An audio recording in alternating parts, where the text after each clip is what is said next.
Hey, you may have heard of fire starters, but on today's podcast, we've got a raging fire. One of the original founders of the OPES Finance Group. Stand by, you're in for a treat. This is the Swarm Unplugged podcast, where we get to know the Beessocial community and encourage others to join us. With hundreds in the community, we want to get to know all of you better. From the newbie to the expert to the project partners, we will be learning who they are and how they can best benefit from Beessocial. I'm Christopher Knight, so let's get started.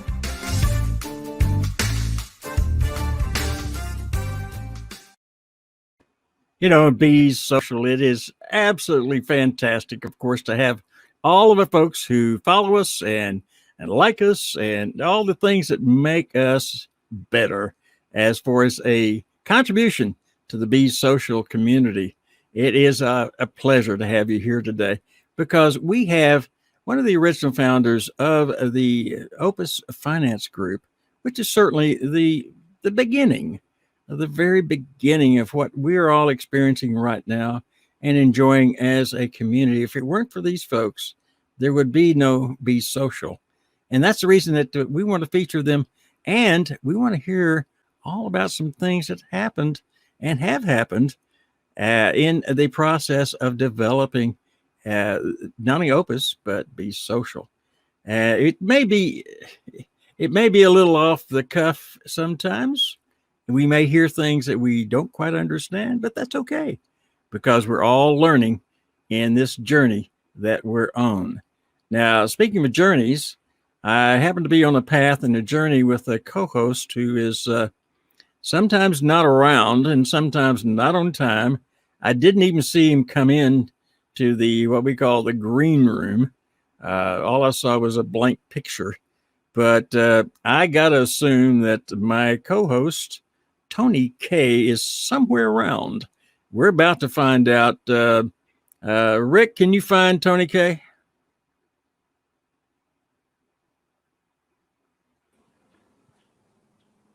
Oh, I like that. A blank picture. That's wonderful. Thank you, Tony. Uh, that actually is the most handsome view I've seen of you in a long, long time. So, what, Tony? How are you? Hello. Oh, hello, Tony. It's really nice to Hi. meet you. Are you looking for my dad? This is Brittany. I'm Tony's daughter. Yeah, Brittany. Yeah. I've seen several of your pictures, Oh, and I have them pinned to the wall above me here, and so it's been very, very interesting. So yeah, I was kind of looking for your dad, but I understand you're very talented too. oh, I don't know about that, but I don't know what he's actually out on the paddleboard right now. Uh, A not paddleboard. really. He couldn't get on a paddleboard if he wanted to. What are you You know talking what? about? He's out on the lake. Let's see if I can get that. I don't. He's right there. I don't know if you can see him. Just barely. Just is he in the water or on the board? Oh, he's on the board. Dad, Okay. what are you, Dad? You're supposed to be live. So this is what I go. This is what I go through all the time.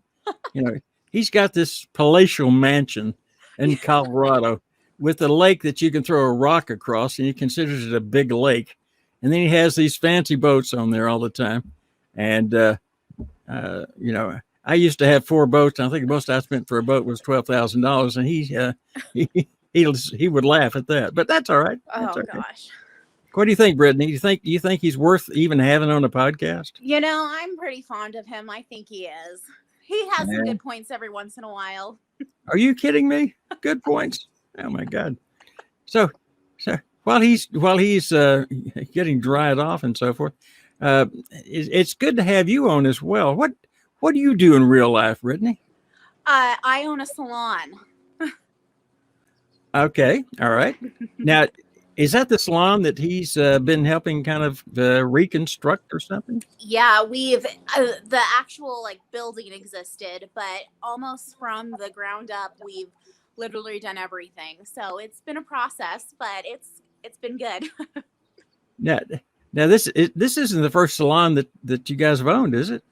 No, I was a kid when we had it, but we've had multiple different salons growing up. But this is the first one that I've actually been a part of. So, Yeah, in that same building, aren't there some other things like a fitness club or something? yeah, there's a health club. Hey, Dad. There's a health club and multiple other businesses and stuff like that. But What's going on?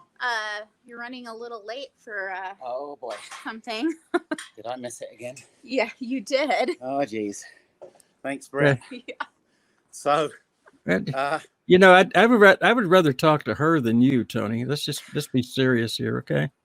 you know, She's a whole lot better looking. I know that. well, I don't even know what to say. I was off an hour again. I was on Colorado time. You're on, I don't know what time, but I'm on the real world time. It's called New York time. That's I've what lost the my real world breath time. right now. Well, Yeah. you know, is John on? He didn't see all of that, did he? Tell me he didn't. Well, I don't And know if Jana. he saw it or not. I know. I think John is kind of standing by to figure out what in the heck is going on, because he's not used to our hellos in the mornings, so to speak. But anyway, I want to know. Let's ask Brittany about her salon and so forth. When's it going to be open, Brittany? So I've been doing clients for a while, but it's going to be officially open hopefully in the next week or two, like to the public. Uh-oh. So. I think I just got a cue for some stuff that Dad has to finish. Yes. That's what I was referring. I was referring to that. Tony, what else do you need to do in order for her to open her doors? Okay. If I answer that question, it'll never end. There'll always be something. Well, we'll have to put up opening notices as on some of our future podcasts. And, yeah. And Sure. I want Brittany to return because that's a breath of fresh air right there for sure. Oh God! Come, where do you think she got her looks from? Not from you, my friend. All right. All right. Yeah. Well, it was nice to meet you. And now that he's done paddleboarding, I'll let you guys chat. Love you. Thank you, Brittany. Thank you so much. We appreciate it. Well, wow. Tony, it's good to have you back. I know you must not have you didn't even have to get in the water on your paddleboard. You don't even look wet. I didn't. I don't get wet unless I really have to, because the real reason, and Jana and John will probably attest to this. They know how sweet I am. I would literally melt if I got wet. So there's that. I'm just saying, bring John on and you'll find out. But okay. Anyway, I'm sure you got a question for me beforehand. So what kind of trouble am I in? That's the first thing. Yeah, no trouble at all. It's just interesting. We are in a interesting area. We've had a chance to get in touch with folks who are from the early stages of OPES. And the ones we've talked to and the folks that we bring out have been absolutely fascinating for those of us who are, basically just Beessocial people. The background and what happened before is actually very, very interesting. History is important. So, in your frame, what do you think our guest is going to bring to that area of knowledge? Whew.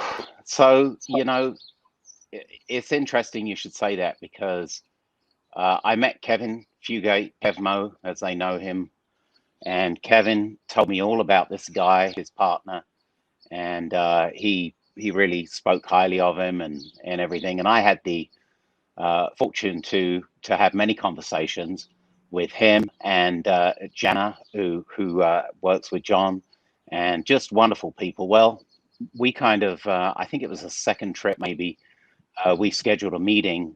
And so we met, I think it was in, you know what, I can't remember where it was, but it was somewhere in Oregon or it was California. Yeah, it was Oregon.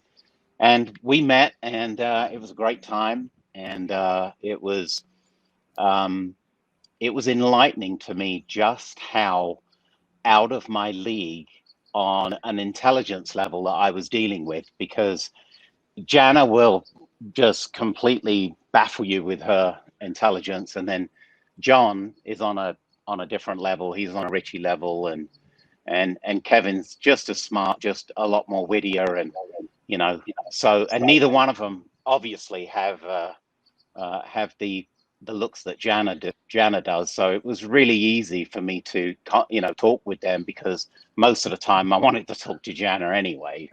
And so, John, I think it's been about 5 years that he's been in the background, and most people that are currently involved with Beessocials they might have seen John's name pop on here and there, but they're not familiar with who he is. But I can tell you that I'm sure Mark and Richie would say that if it wasn't for these guys, we wouldn't be where we are today. So I really think that without people even realizing who he is, we've got a great amount of gratitude that we need to offer these guys. And just like what we've been talking about with Mark, he was one of the original guys. Well, John, Jana, and Kevmo were also in that same category. So I'm blessed and very honored to know these guys and to be a part of their journey, because I joined their journey. But they've got some great things, and hopefully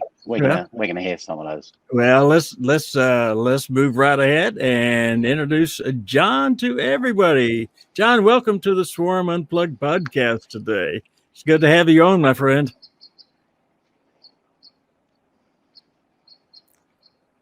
Can you hear us, John? Sorry, I guess we were muted.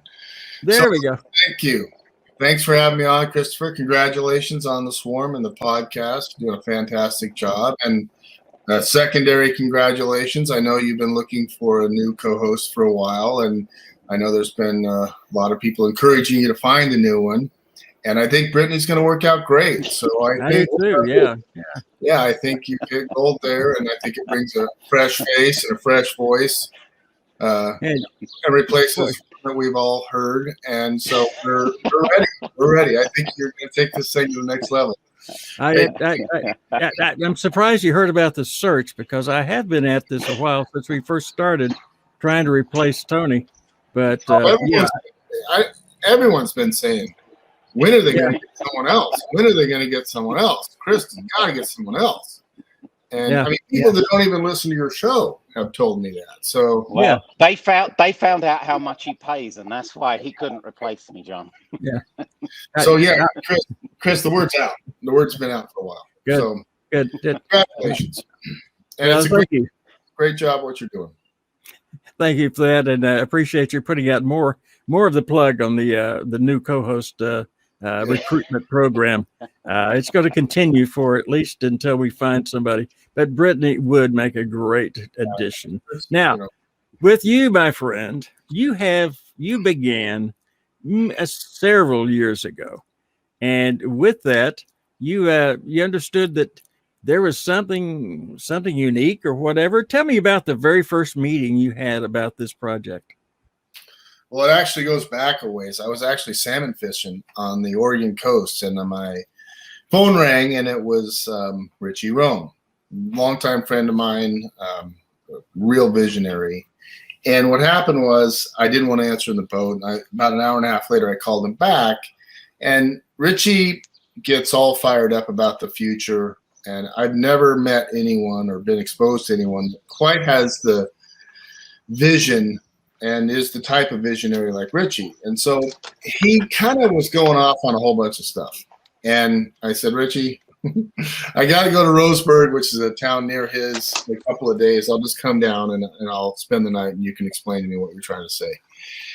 And I think I stayed 3 nights and 4 days.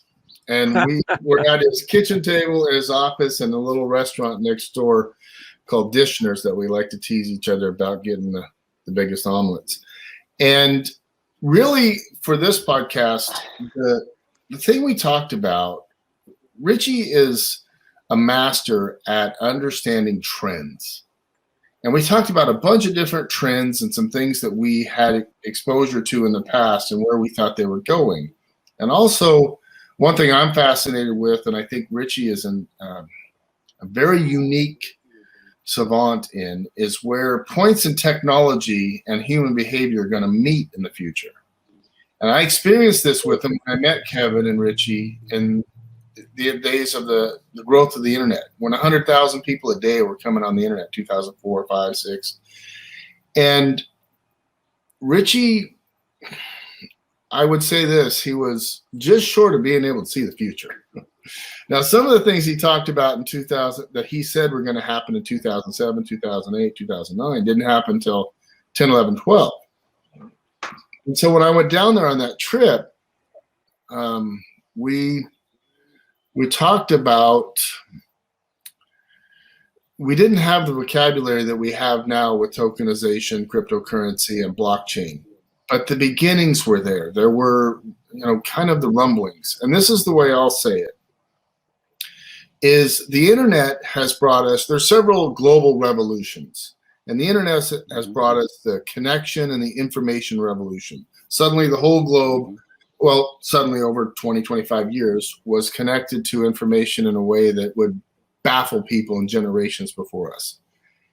And what we felt like was going to happen, our conversations were really around the phrase that I've coined that I don't think's quite caught on yet. I need your voice, Tony, is the transaction revolution, the way we transact all types of value. And we have a pretty good system here in the United States. There's fees and there's delays, but really it's pretty safe and secure. And globally, as we've been, growing up in the 80s and 90s, we heard a lot about the global economy. And yet none of us feel like we really participate in the global economy. I mean, companies do, countries do, but not the individual. And so Richie's had enough savvy and exposure to where he felt like the next stage is we all get to play with each other globally without so many systems in place and so many incompatible systems. Banks don't talk to each other. Financial systems don't talk to each other.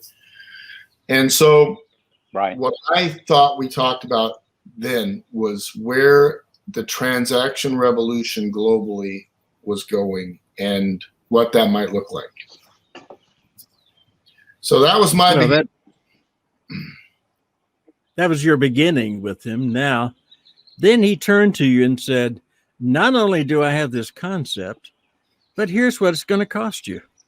What was that all about? Well, it was that was pretty embryonic as well, and there were points that we could get into the space. There were things that were tangible that we could do, and so he had a couple opportunities with something that I already had a passion for, and so we made a decision to move forward on a couple of things. Now I'll tell you, what you see today, Opus and Beessocial, that's not what we had then. We didn't have this. So we had. So does that answer your question, or did he say something specific about? Yeah, you're dodging it like crazy, but that's all right if you don't want to get into that. Well, I don't want to get dollar amounts, but what did Rich tell you? Or what Tony probably told you? No. Tony doesn't reveal that kind of thing, even to me. Well, I would say the short answer and what it cost me is everything. That's pretty much what I put in. One way or another. But John, let me ask you something though. When you actually got involved and you did jump in with both feet, obviously, there was something that you decided to do, and then all of a sudden that morphed into many different things. And I'm pretty sure that there was some rumors that I heard about you and Kevin doing some wonderful things in the background, and I have no idea if you're at the place to where you can say anything about them or reveal them or whatever. But I do know that you guys are behind some nodes, and maybe you can share what those nodes are, the name of them, so people can know who you are and Kevin and Jana and everyone behind that. Yeah, so I would that like would be a good start, and without actually asking you how many dollars and cents, which is what I think Chris is trying to get out of you, but I'm not sure I can get that out. No, I wouldn't. But when you start talking about nodes, which I did want to ask John about, one of your nodes I understand is Ocean Pacific. Is that right? Yeah, it's Opus Pacific, and that was OPES Pacific was a name of kind of a concept of, again, in the beginning, guys, these concepts are still pretty abstract, but in the beginning it was, there was no lines in the picture, there was no color, there was no anything, but we thought there was a direction. And so OPES Pacific was an effort led by Kevin Fugate and myself to be a part of helping Richie move this thing forward. And quite frankly, there's a development term called agile development. And Richie describes it this way. He said, don't be the gorilla that's charging through the jungle, beating on your chest at who you are. Be the nimble monkey that can move around as things develop and information comes your way. And so OPES Pacific was designed from the beginning to be kind of an umbrella for a lot of projects that we thought were going to come. We knew from our exposure to conferences, tech conferences, blockchain conferences, that there was a lot of, it seemed like every industry was going to be disrupted in some way by what was coming with the transaction revolution and tokenization. So we felt like, I don't really like to use the word incubator, but we felt like OPES Pacific had a chance to be a connection point for some people with ideas that thought they could take this technology to distribute, or to disrupt some industries. So if that makes sense. I mean, I can go through the nodes, but you see them on the OPES ID app. And really, they're all startups. OPES Pacific's the only one I can really talk about. And honestly, it's here to kind of put teams and maybe even financing together to help some people with some ideas. There's a lot of brilliant people out there with a lot of passion and trying to wrap everything else they need around that idea to make it happen. They're not that person. And so that's kind of what OPES Pacific is at this stage. Okay, you've been in this for what 5 years at this point, something like that. Yeah. And that during that 5 years, it hasn't been all smooth sailing. You've had glitches along the way. You've had, I'm sure, internal conflicts along the way. How have you worked through those as partners and team members? Because any company, I don't care if it's OPES or anybody else, every company goes through it in the startup stages. So how did you coalesce and bring the team together to actually make a decision on some of the most critical issues that occurred during that period? Well, I've been very fortunate with the people that we have on board. Jana Jenkins has been, she's like, I'm with you guys, let's do this. I'll clean up the mess you guys keep making, which is a lot of them.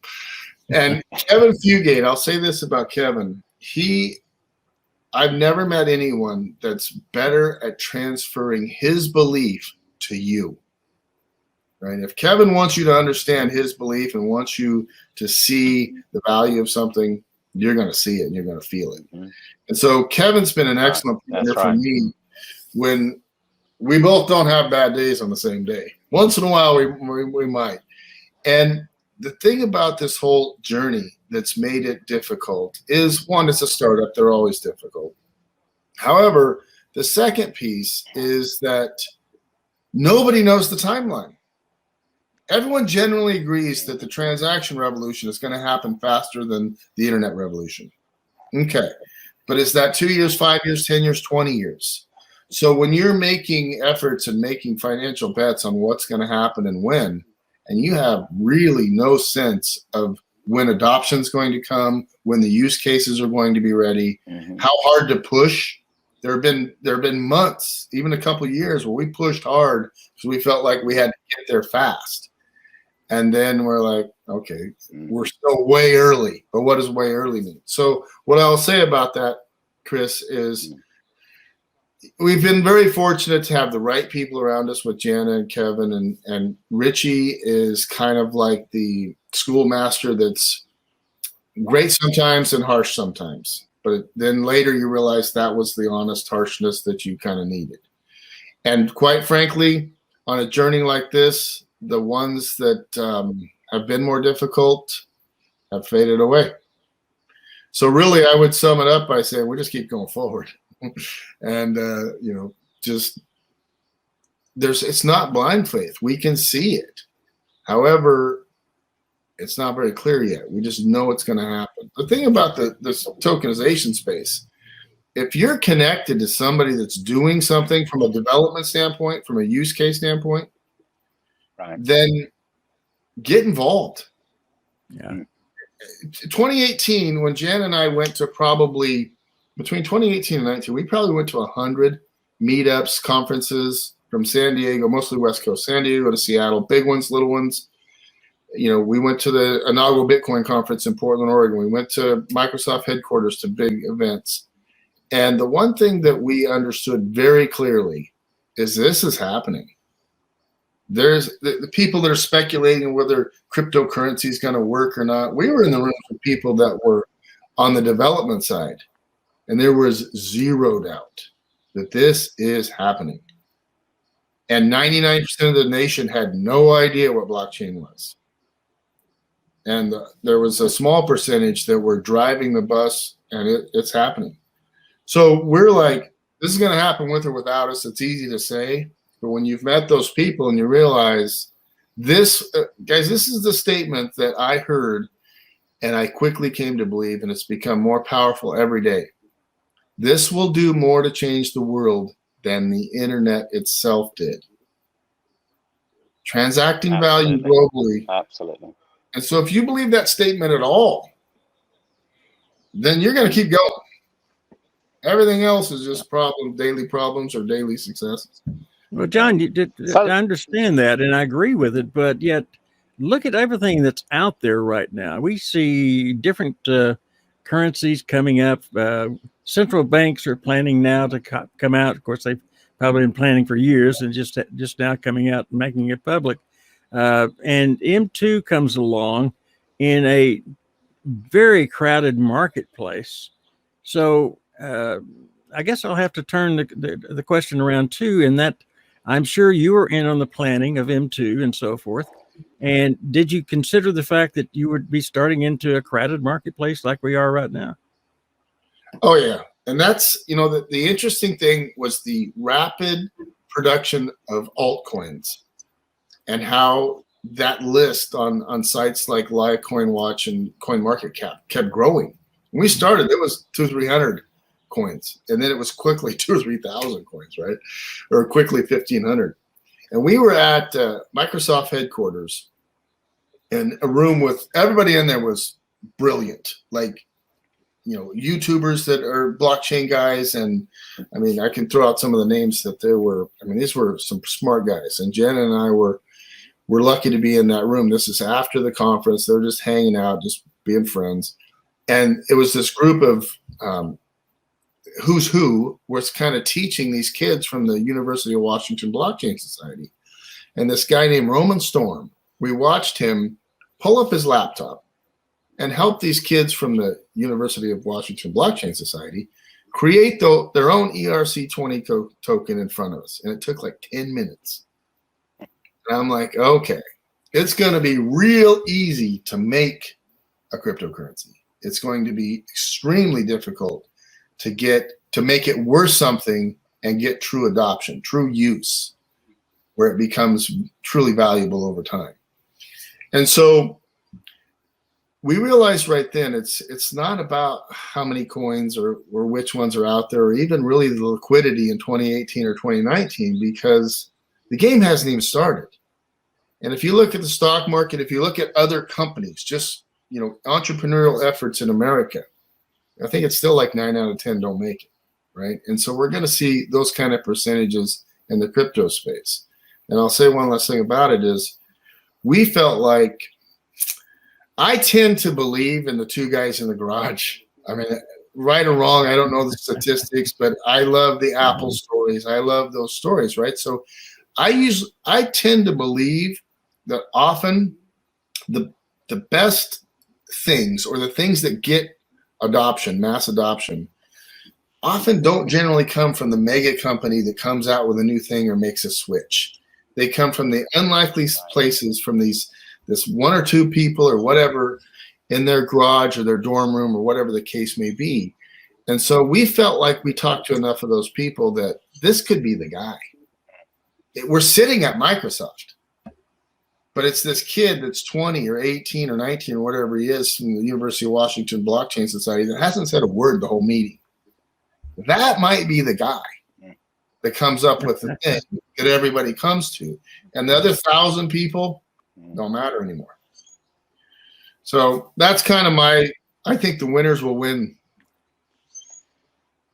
So go ahead, Tony. Let me ask. So John, a couple of things. I know that on the way you've also got some other projects, something that you make money with and that you're passionate about, and something that I know that Jana shares the same passion with you. And I know that I'm just going to put it over to you. What is it that what else do you do apart from what you're doing right now? My personal with the blockchain. What else? With the blockchain? So, well, one. No. Your personal side, outside of the block. Okay, yeah. Personal stuff.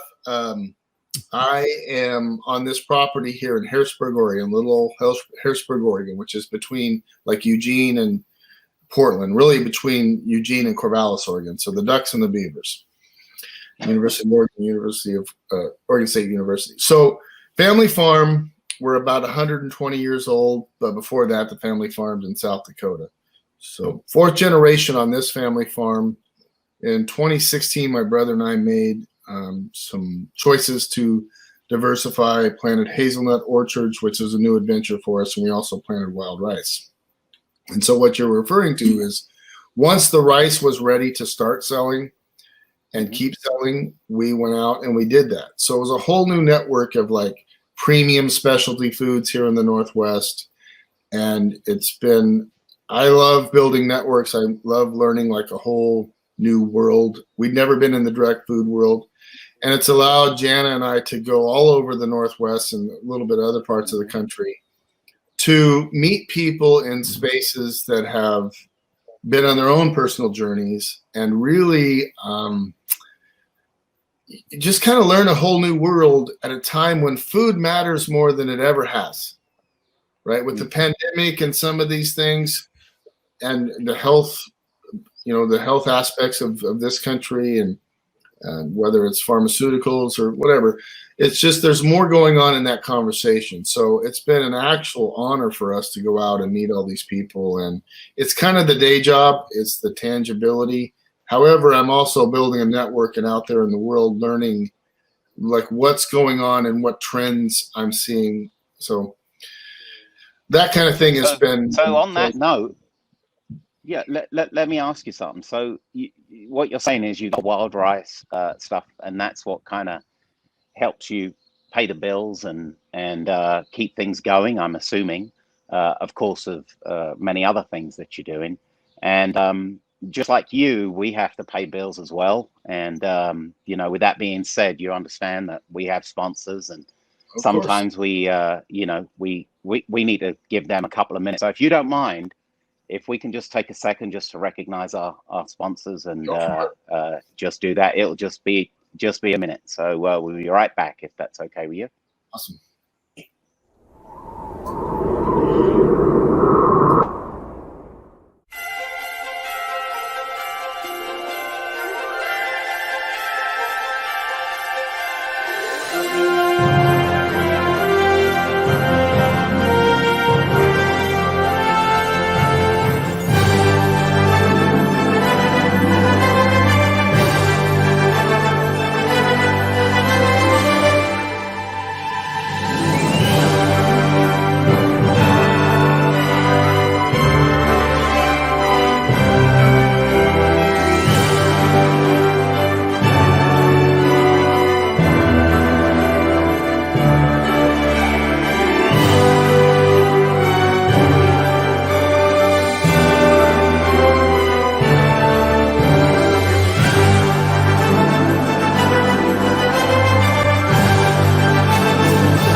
And Yeah, thank you for allowing us to do that. Yes. just amazing. That was brilliant, Tony. Thank you. I was looking for a couple of favorites. Mark got more Wolf of Wall Street than I got, but I actually, Jen and I were cracking up. There were some of them that were pretty good. You know, if you ever put your talents and your powers to use for good, I think you can do some extraordinary things, Tony. That was pretty fun. A couple of them. Wait, I got to ask you something. You just said something that really is interesting. Now, you said to put your talents in your uses, and you mentioned Jana and Kevin. So I understand that there's something else that you've been working on from the beginning that's probably going to change everything that we know and everything that we do. And you've been developing something. Are you at liberty to share that with us right now? Because I know that that's not just revolutionary.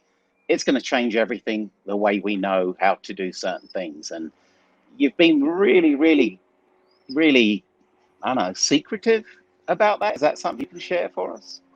Well, who told you anything about it? So there's a couple things. You know some stuff that we're working on, Tony, but there's something you don't know. More people on Earth know what we're doing. And guys, we can't bring it into the space yet. I can't even give you a hint because, quite frankly, I mean, we love what everybody's doing. Everybody's doing some great things. Beessocial, some of these projects that are coming on. We love what you're doing, Chris.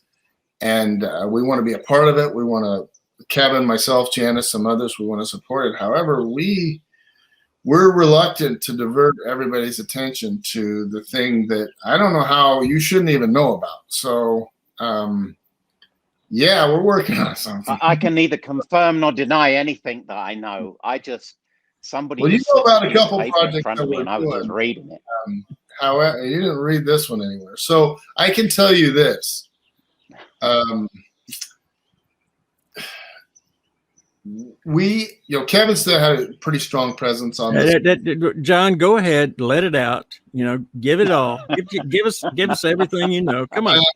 Don't hesitate. Don't hesitate. Just come on. If Tony wants to mention one of the things he thinks he knows about, I could probably talk about one of those. But what I can tell you is, guys, we're going to bring something to this space.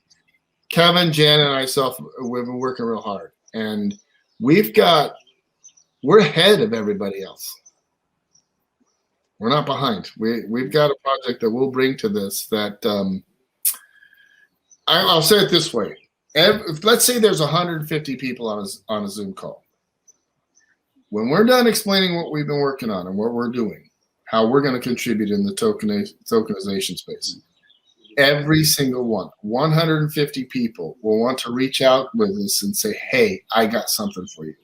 And if I'm wrong, Chris, if I'm wrong, Tony, you can tell me when that happens. But I'm telling you, every single person will excitedly say, hey, I got to get a hold of you guys. And what's the launch date? Well, I'm a little bit less committal than even Richie. So don't tell me 6 weeks, okay? Just don't tell me. It won't be 6 weeks. Okay. It depends on when we can tip our hand a little bit. So I better talk to the boss, Kevin Fugate, about that. But we'll when we do it, I can't promise this, Chris, but I can almost promise that we could do the first time we reveal it. It'll probably be Whale Tank, but it might be your show. Well, let's put it on our show. Whale Tank can take care of the details then. There we go. I have to talk to a couple partners, but I can sign up for that. All right. You heard it right here. And everybody that's watching and the replay as well, you heard it right here. And we will be the first to announce a project that everybody is going to want to be a part of. John, I appreciate that. That's really special for Tony won't be the co-host at that time because I will find a replacement by then. And I will say this, Chris, I'm excited to see what you want to bring to what we're doing because everybody will bring something cool. It is fun because everybody is so talented in this group. John, my goodness, you know how many talented people we've got here? It's just wild. And people don't have a chance to know each other. John, they don't. I mentioned your name from time to time. Tony was talking about having you on and so forth, and they said, "John who?" And I'm going, Well, he was one of the original founders. What do you mean? And I'm going, guys, listen, this started someplace. You know, it didn't start when you joined in February or March. It began way back there. And these are the people that we have to give gratitude to for being able to stick with it, make it happen, and grow it to the point that now you can benefit from it. So that to me, that's important to introduce you and Mark, and of course we have several others we're going to bring on. But I think it's critical because, John, you got in and you stuck with it. And that's the reason we are where we are. Well, I appreciate that, Chris, and I appreciate you having me on. You know, the biggest thing, guys, when Richie, you know, you got to credit Richie Rohn for a lot of this vision. I saw what he was saying. And really at that point, it's one of those things that you can't unsee or unknow. So once you have the knowledge, you have to just keep going. And so trust. It's kind of like driving across the country. You know you're going across the country, but the headlights at night can only see a little bit. And sometimes you don't see bumps in the road or road signs. However, you know that you want to get across the country, and the right people end up in the car. Fantastic. So it's been an honor to be one of the people at the beginning of this. It makes you actually go down in history if you want to know the truth, because this is making history right now. Tony, go ahead. I know you need to nail him in some way. Go ahead. Okay, go ahead, Tony. Well, you know, Lynn Fugate, which is Kev Mo's wife, she said you got many secrets. I think what she meant to say is, come on, John, give us a couple more, as they are now saying in Beessocial, a nugget. I you know, it's not my phrase, but so I think they're still looking for a little nugget drop. And I'm pretty sure, even though Lynn said you got secrets, I think what she meant to say is, come on, John, give them a little bit more. So I don't know. I got nuggets. Well, give me a category. I got lots of nuggets. So you want Richie nuggets? You want give us an overview of Richie as you know him. Who is this guy? Because you know he kind of gets on and he says his talk and he goes, yeah. He's the teacher, he's the professor, but yet we don't even know who this guy is. Okay, so, seriously. And you know, I like spending time with Richie in his hometown, because even the people closest to him don't really understand what he does. Like his high school friends, his family, I think they've kind of given up, kind of following the journey and on different things that Richie's done. But I'll say the biggest thing about Richie is he is a visionary. He's always looking forward, and he's always trying to see what other people are doing and how, like I said, where technology and different points of technology are going to meet human behavior as we evolve as a planet. Richie spends a lot of time talking about saving the world. But I'm telling each and every one of you, the reason he does a Zoom every night, which Ray, I can't say enough. I know what it takes to do a call or a Zoom every night. And, you know, thank every one of you for doing what it takes. And so for Richie to make that commitment, you know, he downplays creating wealth and the entrepreneurial opportunity, and he really targets the general purpose or the big purpose of making a difference in the world. But he wants every single person on that Zoom to be very successful because they came to this and made the leap. So you see what I'm saying, guys? He talks a lot about saving the world and poor communities and stuff like that, but make no mistake, he wants everybody in here to live their dreams financially. So okay, now I understand all of that. Okay, and I appreciate it, and of course it's a strong part of his character. But you know, you've spent nights after nights with him. Oh yeah. Who is Richie? I mean, come on, you're telling me about his aspirations and all the other good stuff, but you're not telling me who the person is, not at all yet. Okay. Okay. Well, I'll see what I can do. I'm probably the only person you're going to meet that's seen Richie on a dance floor. So, give me a category, Tony, an area that, I mean, Richie, as a person, is generous. I've eaten probably 200, maybe 300 different meals, whether it's just him and I or with a group, and he probably wouldn't want me sharing this, but never once has anyone else picked up a check. You know, says a lot about the guy. I want to be at the next meal on that deal. Okay. Yeah, That's good. and another thing that's very important to me personally about Richie Roan is the wait staff always gets taken care of. That says a lot about a guy. I mean, the wait staff. I've seen some of the numbers he puts on tips, and to me, that says a lot about the guy. He likes his. Again, he likes to be a little bit anonymous in his hometown. However, globally, he wants to really make a difference. So I think that speaks a little bit to the guy. He spends more time with his dogs than I think any other humans in person. However, Ty's dogs at this point. And so, and I will say this: does he like ice cream, or is he like cookies, he's, or does he eat meat, or is he a vegetarian? Does he? What's his personal life like? I don't even know if he's married or not. I don't know any of this about him. So come on. Okay, so I know that as far as dietarily, he's like most of us. He'll go on a health kick for a while, and he'll do pretty good. Although a lot of times I'll be on the phone with him, and he's ordering at McDonald's at midnight. So, he doesn't get the vegetarian menu. Like I said, as far as his personal life, what is it? Roger and the two dogs. That's most of his relationships. I don't know if Ty's staying at home. So Richie's love life won't take me long to talk about that.